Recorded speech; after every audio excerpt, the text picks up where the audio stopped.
I'd always figured my life would be measured by the things I fixed. Pipes, motors, fences, the occasional broken window after one of the neighbor kids misjudged a baseball throw. But I never thought I'd have to fix something like this. A Jeep smashed through my front wall. Then, before the dust even settled, the head of our homeowners association tried to sue me for it. It sounds like a joke, right? A setup to one of those only in America stories. But no punchline could top what actually happened that Saturday morning in Augusta, Maine. Let me start where it started, before the wall was rubble and before a stranger's headlights turned my living room curtains white. My name's Hank Gregory. I fix things. Engines, plumbing, wiring, roofs, anything with bolts or nails or pressure that doesn't behave. I run a small repair service out of my garage. Been doing it for 20 years. I'm good at it too. Not flashy, just stubborn. You don't stop twisting the wrench until the leak's gone. That's my only business philosophy. Up here, that used to mean something. Folks in Maine trust a man's hands more than his handshake. My wife, Pam, handles the other side of the business, the side that requires patience and math. She keeps the books, answers phones, and stops me from losing my temper when a certain type of person starts talking in circles. She says I'm all torque and no governor, which is her polite way of saying my fuse burned short somewhere in the late 90s. We don't have much, but we have enough. A small house, a big yard, and our daughter Lily, the center, the reason, the whole blueprint of our world. She's the kind of kid who laughs with her whole soul. That's why I built the wall in the first place. Not for privacy, not for looks, not to tick off the HOA. Just a 3-foot brick barrier, neat, straight, legal, making a clear line between our yard and the street. I pulled the permits, double-checked the codes, stacked every brick myself until my hands bled masonry dust. It was solid, my kind of solid, the kind you can lean on without wondering if it'll hold. For 2 years, it did its job quietly. Then came that one morning. It was the kind of bright, clean Maine morning you could almost taste in your lungs. The dew still clung to the grass. The coffee was steaming in mugs that said "World's Okayest Parents." Pam sat at the kitchen table with her tablet, eyebrows scrunched over invoices. Lily was asleep in the front bedroom, 6 feet behind that brick wall I was so proud of. I was out in the garage working on an old mower engine that sounded like it was swallowing gravel. The air smelled of oil and sunlight and contentment. Then the world screamed. Not a bang, not a crash, something alive and violent. A roar that clawed out of nowhere, followed by an explosion of brick shards and metal groaning like an animal in pain. The floor shook beneath my boots. The wrench slipped from my hand, clattered, rang. But my brain had already jumped 3 steps ahead. Lily's room. The front wall. Please God, not the window. I sprinted out of the garage so fast I didn't feel the gravel stabbing my feet through my boots. Around the corner. And froze. A silver Jeep Wrangler sat buried in my front yard, hood bent, front axle jammed into what was left of my carefully laid brickwork. The wall looked like it had been chewed up and spat out by thunder. Bricks were scattered across the grass like someone had fired a cannon through a kiln. The engine was still whining, squealing a dying sound. Smoke hissed from under the hood, and that Jeep's twisted bumper rested 3 feet from my daughter's window. 3 feet. That was the entire difference between a miracle and a funeral. I don't even remember breathing. Pam came running out behind me, one slipper half on, both hands flying to her mouth. The sound that left her wasn't really a scream. It was smaller, sharper, like the air leaving after being punched. We stood together while the silence settled in, heavy and unreal. The flower beds she'd tended all spring were gone. Lily's swing lay tilted in the dirt. My pride and craftsmanship, the wall I'd built like a signature, had been reduced to kindling and clay dust. Then the driver's door creaked. A girl, barely 17, stumbled out of the cab. Her face was ghost white, her hands trembling around her phone. She held it to her ear like a lifeline. She looked us over once, dazed, then turned her eyes to the smoking wreck and said the words that lit the fuse in my gut. "Mom, it's totaled. The whole front end is smashed. My car's ruined. Not a single word about nearly killing herself. Not a word about Lily's room. Just my car." That was the precise second fear turned to rage. I could feel the blood boiling up my neck. My hands curled, instinct looking for something to hit. Pam's fingers clamped around my arm before my brain could sabotage me. She leaned close, voice tight. "Not yet, Hank. Wait." So I waited. And that's when I saw what she'd seen. Coming down the street, pink bathrobe flapping like a flag, phone already raised, was Karen Tillman, our beloved HOA president. Slippers, curlers, and all. She wasn't running to help, wasn't calling an ambulance. She was recording. "You see this?" She was screeching before she even reached the yard. "This is exactly what I've been warning the community about. That illegal wall could have killed someone." The driver, the same daughter who'd just climbed out of the Jeep, looked back at her, face caught between relief and humiliation. But Karen didn't notice. She was too busy performing for her front-facing camera like she was hosting a crime documentary. This man, Hank Gregory, built this unapproved death trap without proper authorization. My child could have been seriously injured. I just stared. There aren't words in the English language strong enough for the disbelief that hit me. My wall, my properly permitted, inspection-approved wall, had stopped her daughter from turning my child's room into splinters, and somehow I was the villain of her live stream. My head felt like a factory boiler about to blow. I tasted copper from grinding my teeth.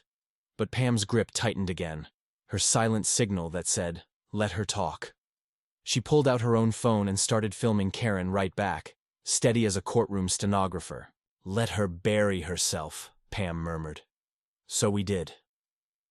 We stood there among the wreckage of our morning, the Jeep hissing on our torn lawn, while Karen Tillman narrated a fantasy to her online audience, blaming me, the wall, and everything that wasn't spelled bad parenting.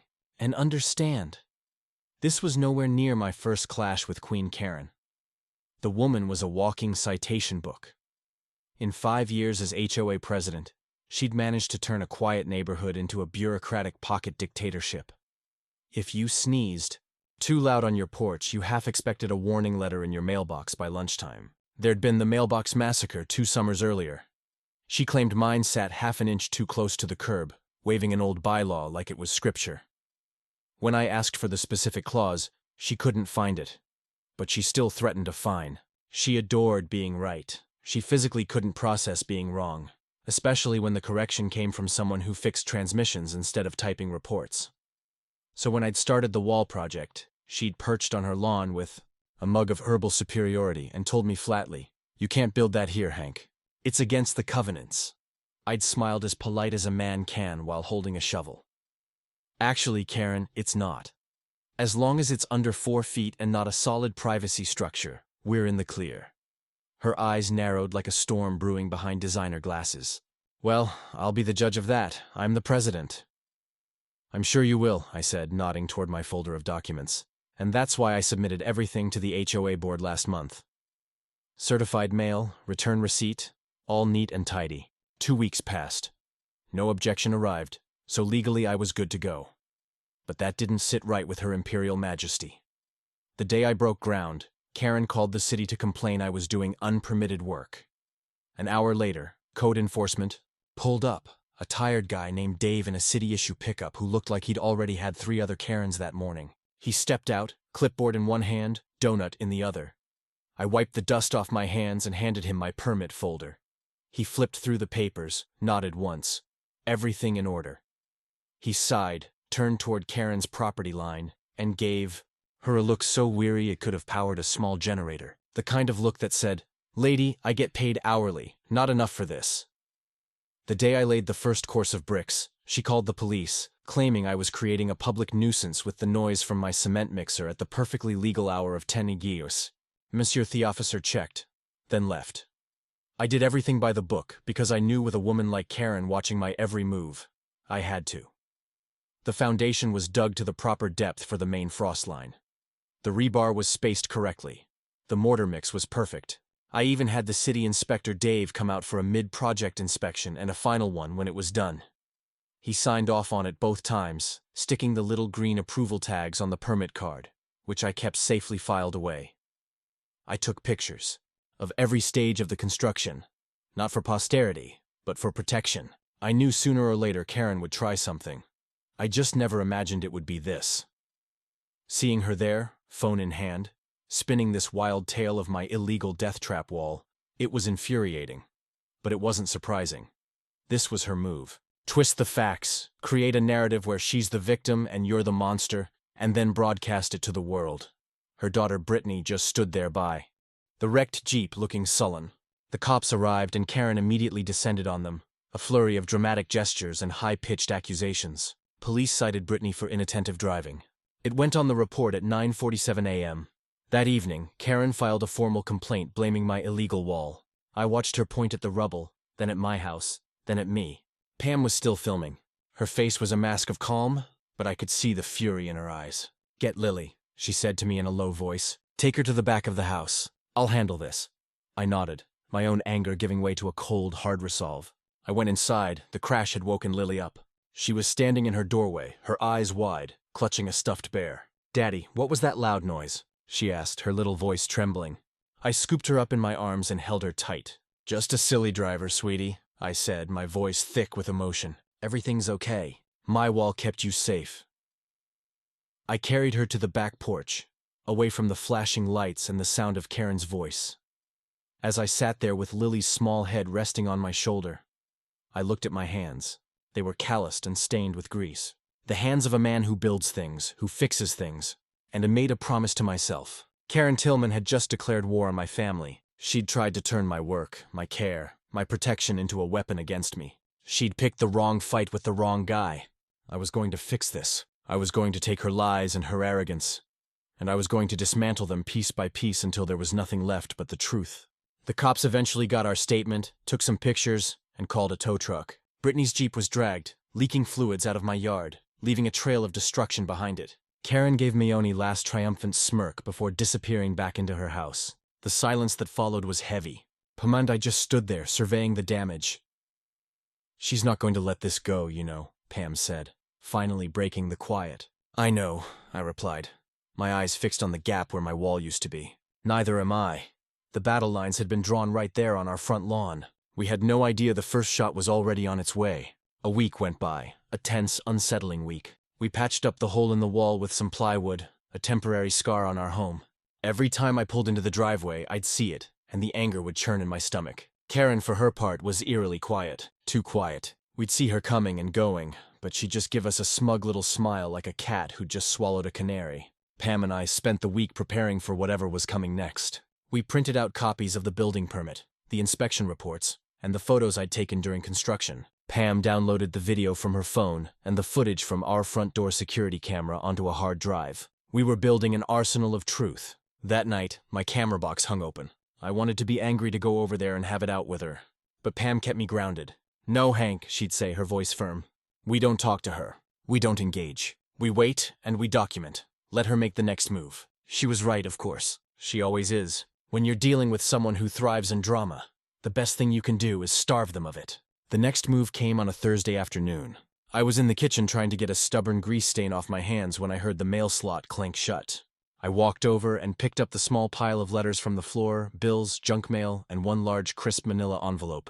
It had no return address, just a postmark from a local legal processing company. My stomach tightened. I knew even before I opened it what it was going to be. I slid the envelope open with my thumb and pulled out the thick stack of papers inside.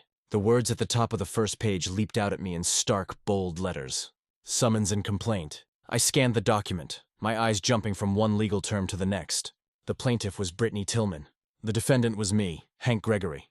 And the amount they were suing for made me feel like I'd been punched in the gut. $25,000 for damages, pain, and suffering caused by my negligently constructed and illegally placed hazardous wall. I read it again and then a third time just to make sure I wasn't hallucinating. They were suing me. Her daughter, who had smashed through my property and nearly ended up in my child's bedroom, was suing me. The lawsuit was a work of fiction. It claimed my wall was an unpermitted nuisance that blocked the line of sight from their driveway, creating a death trap for anyone pulling out. It alleged that the wall's shoddy construction caused it to explode in a dangerous manner, sending shrapnel that damaged their precious Jeep and caused Brittany severe emotional distress. It was lie after lie, a mountain of nonsense built on a foundation of pure spite. I felt a wave of dizziness wash over me. This was real. This wasn't just a nasty note or a call to the cops. This was the legal system. This was serious. Pam came into the room, saw the look on my face, and immediately knew. "It's here, isn't it?" she asked quietly. I just handed her the papers. She read through them, her expression hardening with every line. When she was done, she put the papers down on the counter with a quiet thud. She didn't look scared. She looked furious. "Okay," she said, her voice like ice. "She wants a war? She's got one." That night we barely slept. We just sat at the kitchen table, the lawsuit lying between us like some venomous snake.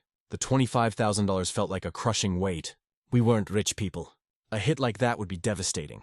It would mean wiping out our savings, the money we'd been putting away for Lily's college fund, the nest egg we'd been carefully building for our future. It was exactly what Karen wanted. She wasn't just trying to win. She was trying to break us. "What do we do, Pam?" I asked, the fight draining out of me, replaced by a cold dread. "Do we just pay it?" "Our insurance might cover some of it." Pam reached across the table and took my hand. Her hand was warm, steady. "No," she said, looking me straight in the eye. "We don't. We never ever give in to a bully, Hank. That's not who we are." She stood up and walked over to the filing cabinet in the corner of the room. She pulled out a folder and brought it back to the table. It was the folder where we'd put all our evidence. The permits, the photos, the video. "This isn't about money," she said, tapping the folder. "This is about right and wrong. She's lying and we have the proof." The next morning, Pam was on the phone before I'd even had my first cup of coffee. She'd gotten a recommendation from a friend for a lawyer, a guy named Ben Carter, who specialized in property disputes, and as our friend put it, ate HOAs for breakfast. My kind of diner. We got an appointment for that afternoon. Walking into that lawyer's office felt surreal. It was all polished wood and leather-bound books, a world away from Migarage full of tools and engine parts. Ben Carter was a surprise. He wasn't some slick, fast-talking guy in a $1,000 suit. He was a man about my age with a friendly face, a firm handshake, and sleeves rolled up to his elbows like he was ready to get to work. We laid it all out for him. The history with Karen, the construction of the wall, the crash, the lawsuit. We handed him our folder of evidence. He spent the next hour going through it page by page, his expression growing more and more grim. He watched the security camera footage on his laptop, then watched Pam's video of Karen's live stream. When he was done, he leaned back in his chair and looked at us. "Well," he said, a slow smile spreading across his face, "this is one of the most ridiculous, baseless lawsuits I've ever seen. And trust me, I've seen a lot." A huge wave of relief washed over me. "So we can fight it?" I asked. Ben laughed. "Fight it, Mr. Gregory. We're not just going to fight it. We're going to dismantle it. We're going to make Karen Tillman regret the day she ever heard your name." He then explained the plan. We would file a response denying all their claims, and then we would file for what's called summary judgment, arguing that their case was so weak it shouldn't even go to trial. And on top of that, we would counter-sue for the cost of repairing my wall and for our legal fees. It was time to stop playing defense. It was time to go on the attack. We left his office feeling like a 10-ton weight had been lifted off our shoulders. The dread was gone, replaced by a new feeling, determination. The fight was on, but Karen had her own moves to make, and her next one was aimed right at our home. The first order of business with Ben was to officially assemble our Fortress Offax. He called it the discovery phase. But for me, it was just Tuesday. It was gathering up all the proof that I'd already collected because I knew deep down that a day like this was coming. Pam, a wizard with spreadsheets and digital files, created what she called the Karen Tillman War Room, which was really just a shared folder on our cloud drive. But the name made me feel better. We uploaded everything. First, the official documents. The original building permit from the city of Augusta, stamped and approved. The inspection card with its 2 beautiful green pass stickers. One for the foundation and one for the final structure. Both signed by Dave, the city inspector. I even had the original architectural drawings I'd submitted, showing every dimension, every material, all perfectly compliant with city code and HOA bylaws. We scanned them all in high resolution. Each document was a brick in our own wall, a wall of pure, undeniable truth. Next came the photographic evidence. I had taken dozens of pictures during the construction. Photos of the trenches from the foundation, clearly showing they were below the frost line. Pictures of the rebar grid before the concrete was poured. Close-ups of the weep holes I'd installed for proper drainage. It was a step-by-step visual diary proving that this wall wasn't just to code. It was over-engineered. I built it to last. I built it to protect my family. Then Pam added her contribution, the sightline photos. The day after we got the lawsuit, she'd gone out with a camera and a tripod. She meticulously documented the view from the end of Karen's driveway. She took photos from the driver's seat of our own car, parked exactly where Brittany would have been. The pictures were crystal clear. My 3-thigh wall didn't block the view of the road at all. You could see cars coming from a 4 mile away in either direction. Their central claim that my wall was a hazardous obstruction was a complete and total fabrication. And we had the pictures to prove it. The crown jewel of our evidence collection, though, was the video. We had two crucial pieces of footage. The first was from my own security camera, a little dome camera mounted under the eaves of the garage. It covered the whole front yard and the street. I spent a whole evening going over the footage frame by frame, enlarging the critical seconds before the crash. And there it was. It was grainy, but it was undeniable. You could see Brittany's Jeep pull up to the end of her driveway. You see a clean stop, then brake lights off. Instant throttle, the tires spit gravel. It wasn't an accident. It wasn't a case of a blocked view. She had stomped on the gas pedal instead of the brake. She panicked and floored it. The camera captured the whole thing. The lurch, the short, terrifying journey across the street, and the final brutal impact with my wall. The video didn't just weaken their case, it vaporized it. The second piece of video was Pam's recording of Karen's unhinged livestream moments after the crash. Ben Carter loved this one. "It's gold, Hank," he'd said, watching it for the 5th time. "It shows her state of mind. It establishes malice. She wasn't concerned for her daughter or for you. Her first and only instinct was to attack you, to create a false narrative on the spot." We had Karen in her own shrill voice, declaring my wall illegal and dangerous, all while the evidence of her own daughter's terrible driving was still smoking in my front yard. It was a masterclass in deflection and blame shifting, and we had it all on tape. With our evidence folder bulging, Ben filed our official response to the lawsuit. It was a thing of beauty. For every one of their false allegations, we had a counterpunch, a piece of hard evidence that proved they were lying. We attached copies of the permits, the inspection reports, and stills from the security camera footage. It was an open and shut case. We thought naively that this would be the end of it, that any sane person faced with this mountain of proof would drop the lawsuit and quietly retreat. But we weren't dealing with a sane person. We were dealing with Karen Tillman. And she wasn't just going to retreat, she was going to double down. Her first move was to use her favorite weapon, the HOA. A few days after our lawyer filed our response, we got another official-looking letter. This one wasn't from a law firm. It was from the Architectural Control Committee of the Oak Meadows Homeowners Association. It was a formal notice of violation. It claimed my temporary plywood patch on the wall was an unapproved modification and an eyes sore. It gave me 7 days to remove it and restore the wall to its original approved state. The very wall her daughter had just demolished. The fine for non-compliance, $100 per day. It was so petty, so absurd that I actually laughed. "She's finding us for the damage her own kid caused," I said to Pam, shaking my head in disbelief. "This is harassment," Pam said, her jaw tight, pure and simple. She immediately forwarded a scan of the letter to Ben, who fired back a cease and desist letter. So sharp it probably gave Karen paper cuts. But we knew this was just the beginning. Karen had lost the legal high ground. So now she was going to drag us down into the mud with her. Her next move was even more audacious. And it involved a surprise visitor who showed up at our front door. The war wasn't just in the courtroom anymore. She was bringing it right to our doorstep. The knock on the door came on a Tuesday morning. I was in the middle of wrestling with a stubborn bolt on an old generator, my hands covered in grease when the doorbell rang. I wiped my hands on a rag and went to answer it, expecting a package delivery. Instead, I found a man standing on my porch. He was short and stout, with a clipboard in one hand and an air of self-importance that seemed way too big for his body.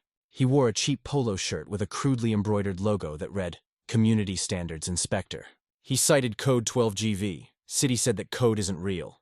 I'd never seen him before in my life. "Hank Gregory," he asked, not making eye contact. His eyes already scanning my property, looking for flaws. "Yeah, that's me." "Can I help you?" I said, my internal alarm bells already starting to ring. "I'm here to conduct a follow-up inspection on your unapproved frontal barrier," he said, tapping his clipboard with a pen. "Unapproved frontal barrier?" I repeated, my voice flat. "You mean the brick wall your boss's daughter drove through?" He flushed slightly. "I'm an independent contractor, sir. I'm just here to enforce the community bylaws. Now, if you'll allow me access to the property," I held up a hand, stopping him before he could take a step. "Whoa, hold on a minute, pal. First off, you're not setting foot on my property without a warrant or my express permission, and you don't have my permission. Second, Community Standards Inspector. I've lived here for 10 years. I've never heard of such a thing. Who do you work for?" He puffed out his chest. "I am retained by the Oak Meadows Homeowners Association to ensure compliance with all community regulations." This riot of Karen. It was a classic power play, an attempt to intimidate me with a fake badge and a clipboard. "Let me see some ID," I said, crossing my arms. He fumbled in his wallet and produced a laminated card that looked like he'd printed it at home. The name on it was George P. Wexler. The title was the same as the one on his shirt. "And which bylaw am I supposedly in violation of, George?" I asked, leaning against the doorframe. He flipped through the papers on his clipboard, a look of concentration on his face. According to Section 4, Paragraph B, subsection 12 of the Covenants, all permanent structures must be maintained in a state of good repair. Your barriere is clearly not. This was beyond ridiculous. I felt that familiar heat rising in my chest, but I remembered Pam's words. Don't engage. Document. So, let me get this straight, I said, my voice dangerously calm. Karen Tillman's daughter smashes my wall to pieces, and now Karen Tillman has sent you here to find me because my wall is smashed to pieces. George Wexler started to look uncomfortable. I'm just here to do my job, sir. The violation is the state of the wall, not the cause. I see, I said, and I'm telling you to do your job off my property. You can send me your little report in the mail. Have a nice day, George. I started to close the door, but he stuck his foot in the way. It was a weak, hesitant move, but it was enough. My temper snapped.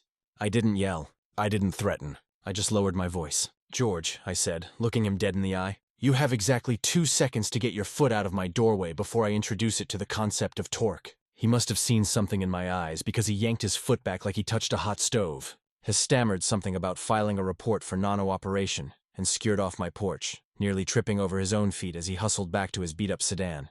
I closed the door and leaned against it, my heart pounding.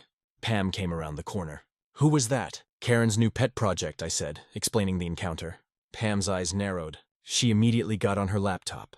George P. Wexler, Community Standards Inspector, she typed into the search bar. Nothing. Let's try the City Business Registry. Nothing. State Licensing Board for Inspectors. Again, nothing. This guy didn't exist, at least not in any official capacity. He was just some guy Karen had hired to dress up and harass us. It was a pathetic, transparent attempt to create a paper trail of official violations that she could use against us in court. It was fraud, plain and simple. We sent all the details, including George's name and a description of his car, to our lawyer. Ben was livid. He said this was witness tampering and intimidation, and he would be filing a motion for sanctions against Karen and her lawyer immediately. But the encounter left me rattled. Karen wasn't just fighting us with paperwork anymore. She was sending people to our house. It felt like an invasion. It felt like the conflict was escalating, getting uglier and more personal. That night I couldn't sleep. I kept thinking about that guy on my porch, about how easily he'd tried to push his way into our lives. I thought about the security camera on the garage. It had caught the crash, but it was a wide-angle lens. It was good for the big picture, but it wouldn't catch the small details, the sneaky stuff. Karen was getting bolder. I needed to get smarter. I went out to the garage, the familiar scent of oil and metal calming my nerves. I started rummaging through my spare parts bins. I found an old busted security camera, the kind with the blinking red light. It hadn't worked in years, but it still looked the part. Then I found a junction box, some wiring, and a handful of screws. An idea was starting to form in my head. A nasty, beautiful Hank Gregory kind of idea. If Karen wanted to play dirty, if she wanted to send her little minions to snoop around my property, then I was going to be ready for them. I was going to set a trap. I was going to build a decoy, something obvious for them to focus on. And while they were busy with the fake, my real cameras would be watching their every move. The game had changed. Karen thought she was being clever, but she was just giving me more rope, and I was more than happy to let her have it right before I pulled it tight. The plan was simple, but I knew it would work. People like Karen and the people she hires, they're arrogant. They think they're smarter than everyone else, especially a guy like me who gets his hands dirty for a living. That arrogance is a weakness. My decoy was designed to exploit it. I took the old dead security camera and mounted it inside a weatherproof junction box. I made sure the little red light had fresh batteries so it would blink convincingly. Then I ran a thick black wire from the box, making it look like a professional installation. I didn't hide it. I did the opposite. I mounted the whole contraption on a post right near the broken section of the wall in plain sight. It screamed, "I'm watching you!" It was a big, dumb, obvious trap, and I was counting on Karen's people to be big, dumb, and obvious enough to fall for it. The real genius of the plan, however, was hidden. I took one of my smaller, high-define trail cameras, the kind hunters use, and camouflaged it. I tucked it deep inside a thick evergreen bush that had a perfect, unobstructed view of the decoy camera and the entire front of the house. It was motion-activated, silent, and recorded crystal clear our video day or night. If arrogance were bait, I'd just chum the water. Pam thought I was a little crazy, but she saw the logic in it. "Just be careful, Hank," she warned. "Don't get yourself into trouble." "Trouble is already at our front door, Pam," I told her. "I'm just making sure we get a good picture of it when it shows up." We didn't have to wait long. 3 nights later, around 11 p.m., my phone buzzed with a notification from the trail cam. Motion detected. My heart started to pound. I pulled up the live feed on my phone. The screen was dark, illuminated only by the faint glow of a streetlight, but then a figure entered the frame. It was a kid, a teenager, probably 16 or 17. He was wearing a dark hoodie and a baseball cap, trying to be stealthy, but he moved with the awkwardness of someone who wasn't used to skulking around in the dark. He walked right up to the decoy camera, just as I had predicted. He looked around, then pulled a pair of wire cutters from his pocket. He reached up and started snipping at the thick black wire I had so obviously run from the box. He was so focused on disabling the fake camera. He had no idea his every move was being recorded in perfect 1080p from the bushes less than 20 feet away. He cut the main wire. Then, for good measure, he started prying at the junction box itself, trying to loosen it from the post. I watched for a few minutes, my anger mixing with a strange sense of satisfaction. I had him cold. Isabed the video file, sent a copy to Pam's phone, and then I made my move. I didn't call the cops. Not yet, this was personal. I walked out my front door, flipping on the porch light as I went. The sudden flood of light made the kid freeze like a deer in the headlights. He looked up, his face pale with panic, the wire cutters still in his hand. "Looking for something?" I asked, my voice calm and low. He dropped the cutters and started to back away. "I wasn't doing anything," he stammered. "Really?" I said, holding up my phone so he could see the screen. "Because this video seems to tell a different story." I played back the last 30 seconds. His face went from pale to ghostly white. He was caught. There was no way out. "Who sent you?" I asked. He just shook his head, looking terrified. "Look, kid," I said, taking a step closer. "We can do this one of two ways. You can talk to me right now, or you can talk to the police officer who's going to be watching this exact same video in about 5 minutes. Your call." Tears started to well up in his eyes. He was just a kid and way over his head. "Please don't call the cops," he begged. "I'll get in so much trouble." "You're already in trouble." I told him vandalism. Trespassing on private property. "This is serious. Now, for the last time, who sent you?" He finally broke.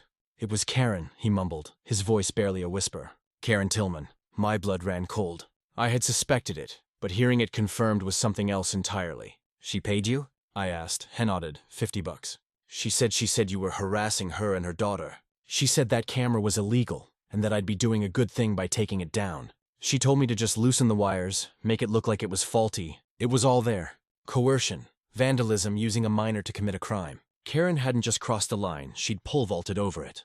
I looked at the kid who was now openly crying. He was scared, and he'd been manipulated by a master. "What's your name?" I asked. He told me. I recognized the last name. His parents lived a few streets over. "All right," I said, making a decision. "Here's what's going to happen. You and I are going to go have a talk with your parents right now, and you are going to tell them exactly what you told me." The kid nodded miserably. We walked over to his house. His parents were horrified. They were good people who had no idea their son was out committing crimes for $50. There was a lot of crying, a lot of apologies. I told them I wouldn't press charges on one condition. Their son had to write a full signed confession detailing exactly what Karen had told him to do and why. They agreed immediately. An hour later, I walked home with a 2-page handwritten statement signed by the kid and witnessed by his parents. It was another piece of proof. Solid gold. Maine's one-party consent law covered my recording. Mercy covered the rest. I had proof that Karen wasn't just a liar. She was actively trying to sabotage my case and destroy evidence, even if it was fake evidence. She had no idea that her sneaky little plan had just backfired in the most spectacular way possible. The trap had been sprung, and Karen Tillman's perfect manicured world was about to get a whole lot messier. With the kid's signed confession in our hands, it felt like we had Karen dead to rights. Ben Carter, our lawyer, was ecstatic. He said it was the kind of evidence you dream about. Clear, malicious, and totally damning. He immediately filed it with the court as part of a motion to dismiss their case entirely. We were sure this would be the final blow, but Karen was like one of those trick birthday candles. Every time you think you've blown her out, she sputters back to life with a new, more obnoxious flame. Her next move came in the form of a witness affidavit filed with the court. It was from our neighbor Finley, who lived 2 houses down. Finley was a quiet guy, a retiree who spent most of his days tending his rose bushes. We'd always been on friendly terms, borrowing a cup of sugar, waving as we passed. I never would have pegged him as one of Karen's cronies, but there it was in black and white, a signed statement under penalty of perjury, claiming he had witnessed me performing shoddy and unsafe work on the wall during its construction. He claimed he saw me cutting corners and heard me bragging about using cheap substandard materials. It was a complete fabrication, a character assassination designed to undermine all the physical evidence we had. I was stunned. "Finley," I said to Pam, holding the affidavit, "why would Finley lie like this?" Pam looked grim. "Because Karen got to him. She either bullied him or bribed him. Finley's a widower on a fixed income. It wouldn't take much. The thought of Karen preying on a lonely old man made my blood boil. This was a new low, even for her. We had to fight it. But how do you fight a sworn statement? It was his word against mine. Ben told us not to worry. People who are coached to lie are never as convincing as they think they are. He said, they memorize a script, but they don't know the story. We just need to get him off script. His plan was for me to go talk to Finley, not to confront him or accuse him. Butto have a friendly, neighborly chat, and Pam would be nearby. Her phone's audio recorder running. Maine allows one-party consent. I was that party. It felt sneaky. But as Pam pointed out, it's not illegal to record a conversation you're a part of in Maine, and at this point, we need to protect ourselves. The next afternoon, I saw Finley out in his yard trimming his prize-winning roses. I took a deep breath and walked over trying to look as casual as possible. Pam was on our porch, seemingly reading a book, but I knew her phone was already recording. "Hey, Finley," I said, leaning on the fence that separated our yards. "Roses are looking great this year." He jumped, startled. He hadn't seen me coming. He looked nervous, avoiding my eyes. "Oh, thanks, Hank, just trying to keep them healthy." "Yeah, I know how that is," I said. "It takes a lot of work to build something, right? Make sure it lasts." I was laying it on a little thick, but I wanted to see his reaction. He just grunted in response, focusing intently on a single rose petal. I decided to go for it. "Listen, Finley, you got a copy of that statement you filed for Karen's lawsuit." I have to admit, I was pretty surprised to see it. He finally looked at me, his face a mixture of guilt and fear. "Well, Hank, I had to tell the truth. What I saw." Right, I said, nodding slowly. "I just wanted to clear up a few details for my own records. In your statement, you said you saw me using cheap materials. You remember what day that was? Was it a weekday, a weekend?" Hess started to stammer. "It was a Tuesday, I think." "Yes, a Tuesday in May. A Tuesday," I repeated. "Got it. And you said you heard me bragging about it. Was I talking to anyone in particular?" He was sweating now. "You were on the phone." "Yes, that's it. You were on the phone talking loudly." It was a terrible lie, and he was a terrible liar. I never take personal calls when I'm working on a project that requires concentration, like mixing mortar. Pam had the phone records to prove it. But I didn't need that. I had his own words. Then Pam made a brilliant move. She'd been listening to the whole exchange through her earbuds. She walked over holding her phone. "Oh, Hank, sorry to interrupt," she said, her voice sweet as pie. "I was just listening back to this audio from the day of the crash. It's so loud. I wonder if you can hear anything, Finley." She played the recording from her phone. It was the footage from our security camera, the audio enhanced. You could clearly hear the screech of tires, the horrible crunch of the impact, and then another voice, a man's voice, shouting from off camera. "Whoa, did you see that?" She came flying out of there, never even looked. Finley's face went white. He knew that voice. It was his. In the chaos of the crash, he'd been in his yard and had shouted the first thing he thought, the unscripted, uncoached truth. He had seen the whole thing, and his immediate reaction was to blame Brittany, not my wall. We had recorded his real spontaneous statement on the day of the incident. Pam stopped the recording. "Roses don't lie, and neither do hot mics." "Funny, isn't it?" she said, her eyes boring into him. "How your story seems to have changed." Finley looked like he was going to be sick. He just stood there, speechless, his garden shears hanging limply in his hand. He knew he was caught. We had him on audio in his own voice, contradicting the sworn statement he had just filed with the court. Perjury.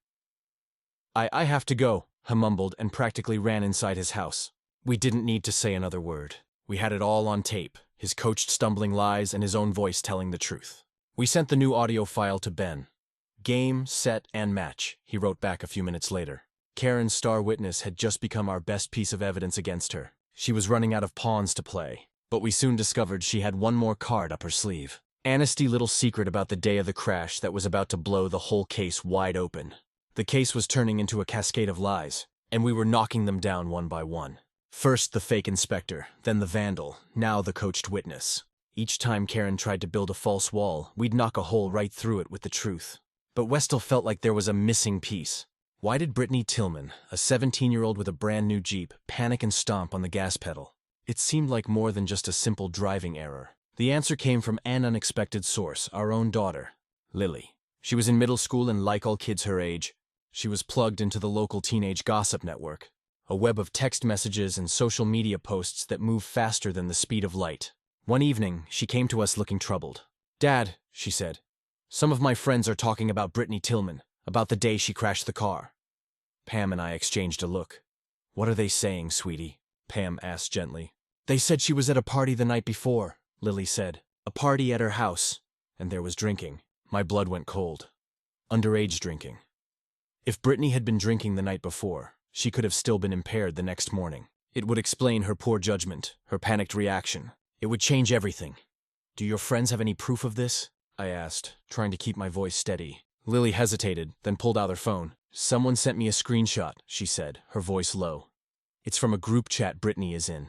She showed us the phone. The screenshot was of a text message exchange between Brittany and one of her friends. It was time-stamped the morning of the crash, about an hour before she plowed through my wall. Brittany's friend had texted, OMG, are you okay? I heard about your Jeep. Brittany's reply was chilling. Gay. I'm fine. Totally not my fault. My mom says we can just blame the neighbor's stupid wall. I shouldn't have had so much wine last night. My head is pounding. There it was, a direct admission. She had been drinking wine the night before. And even more damning, it was proof of a conspiracy. The idea to blame the wall wasn't a panicked reaction at the scene. It was a premeditated strategy cooked up by Karen and her daughter to cover up the truth. This wasn't just a frivolous lawsuit anymore. This was fraud. Pam took a screenshot of the screenshot, her hands moving quickly. This is it, Hank, she whispered, her eyes wide. This is the motive. They're not just trying to get money from us. They're trying to hide the fact that Brittany was driving while potentially still under the influence. A DUI charge would ruin her perfect record, maybe even affect her college applications. This lawsuit is a smokescreen. We immediately sent the image to Ben. The phone rang less than a minute later. It was him. Do you have any idea what you've just found? He said, his voice electric with excitement. This blows their entire case out of the water. It proves intent to deceive. It's the final nail in the coffin. He explained that with this new evidence, he could file for an immediate dismissal of the case and seek severe sanctions against Karen and her lawyer for filing a fraudulent claim. The court does not take kindly to being used to cover up potential crimes. The next few days were a blur of legal activity.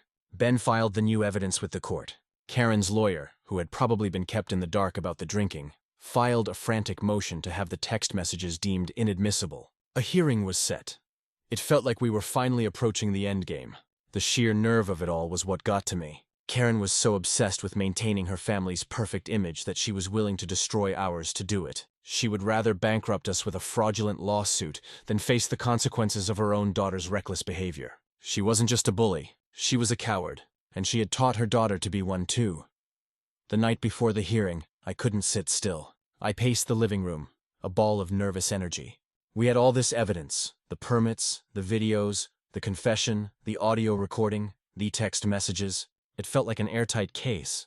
But I'd seen enough in my life to know that sometimes the truth isn't enough. Sometimes a good liar can beat a mountain of facts. Pam put a hand on my shoulder. It's going to be okay, Hank, she said. We have the truth on our side. And we have a better lawyer. I looked at her, my partner, my rock through this whole nightmare. She hadn't wavered once. She had been the calm in my storm, the strategist to my soldier. I know, I said. I just hate that it came to this. I just wanted to build a wall to keep our daughter safe. You did, she said, her voice soft but firm, and now we're building another one. A different kind of wall, a wall of proof. And tomorrow in that courtroom, Karen Tillman is going to run right into it. Her words calmed me. She was right. We had done the work. We had laid the foundation brick by brick, and our case, just like my wall, was built to last. We just needed one more thing to seal the deal. And it was about to arrive from the one person we never expected to see again. The morning of the court hearing was gray and overcast, a perfect match for my mood. We were headed for a showdown, and even though we had a mountain of evidence, I still felt a knot of anxiety in my stomach. As we were about to leave for the courthouse, our doorbell rang. I opened it to find a young man in a brown delivery driver's uniform standing on our porch. He looked familiar, but I couldn't quite place him. Mr. Gregory, he asked. Yeah, my name's Mike. I'm a delivery driver. I was here on the day of the accident. I saw the whole thing. My jaw dropped. He was the driver of the brown truck that had been coming down the street in my security footage. The one that had passed by just seconds before the crash. I didn't know if it would help, he continued, looking a little nervous. But my truck has a dash cam. It records everything. When I heard about the lawsuit, people in the neighborhood are talking. I thought you should have this. He handed me a small USB flash drive. It shows the whole thing clear as day. I got to get back to my route, but good luck. And with that, he turned and walked back to his truck. leaving me standing on the porch, holding a tiny piece of plastic that felt like it weighed 1,000 lb. I yelled for Pam. We ran to the laptop and plugged it in. The video file popped up. We clicked play. The quality was incredible, far better than my grainy security camera. It was a wide-angle, high-definition view from the perspective of the delivery truck as it drove down our street. You could see everything. You could see Finley in his yard. You could see my house, my wall, and you could see the end of Karen's driveway. As the truck approached, the silver Jeep was clearly visible, stopped at the end of the drive. The dash cam footage showed without any doubt that the driver's view of the road was completely unobstructed. My wall was a non-factor. Then, as the delivery truck passed the driveway, the camera caught the driver's face for a split second.